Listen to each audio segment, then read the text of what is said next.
Welcome back to WebGility Recap, a series of videos aimed at getting you started using WebGility. In this video, we'll go over the process of connecting your eBay store to your WebGility desktop software.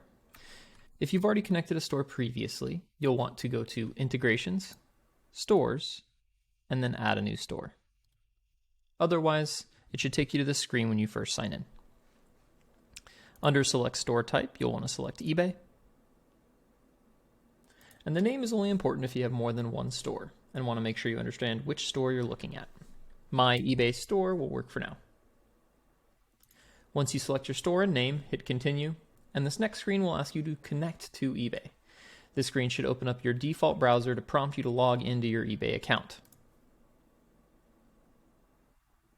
From here, just enter your credentials and hit Continue, and you'll be asked to grant application access to WebGility. When you hit I agree, this will take you to a screen that says Successfully Connected.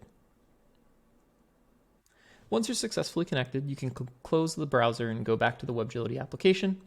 And the next step, if you haven't already done so, is to connect your accounting platform.